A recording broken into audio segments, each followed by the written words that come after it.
So far we've got everything wired up, everything soldered.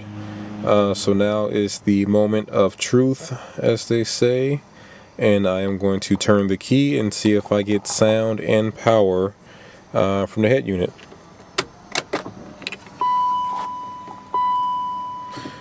Alright, we've got power.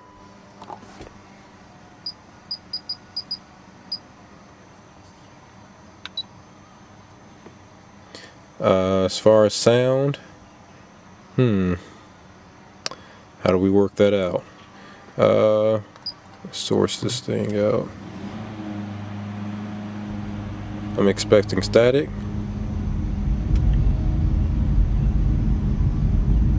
I've got sound from the subwoofer. Not so much from the front speakers.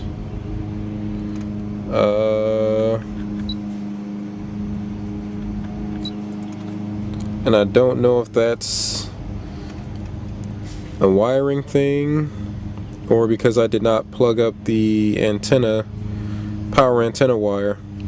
But let's see. Alright, so right now, not getting any sound from the front speakers, just the rear subwoofer, which is hooked in by a line output. So this last wire, which is a remote sound turn on, and there we go. Now we've got sound to the front,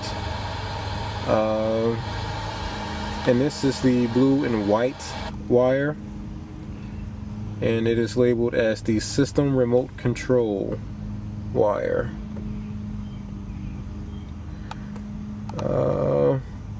So yep, I'll just go ahead and make the connection here, and we're good to go. The antenna adapter, and now I see why I had to get it. I was doubtful about getting it, but essentially this is the antenna connection. Get some light on this. This is my antenna connection, and this is what my antenna would have had to connect to. Yeah, that probably wouldn't have worked. So we'll go ahead and get this installed here, and now we can actually plug that into this. There's tabs on the side. The one that's actually holding it in is right here. Alright, right there. Pop it up. Same thing on the other side. There.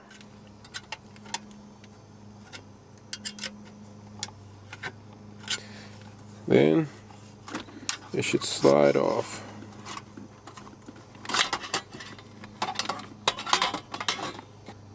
This is what was holding everything in there. Those are those little teeth. They grab into the radio, keep it held in place. So before you do anything, slide those back in, so that way your radio can slide into it, snap back into place. Bam. Alright, other tabs are up. Everything's looking good. Sliding this into place right now.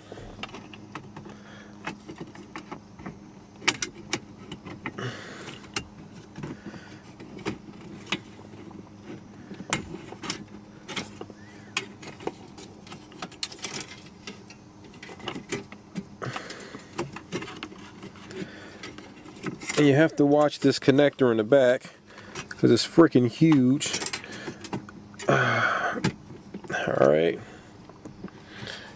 we're getting close. Nice and tight fit. Alright, so this is the wire for the microphone. So what I did was I ran it up through here, and the space is tight. There's not really a whole lot of room between there and down here, So pretty much what I did was I took a hanger and I ran the wire right up through here. You'll see the rest of it hanging down here. So I took the wire, took a hanger, ran it up right between here after taking off the panel. See this? That's gas pedal down here.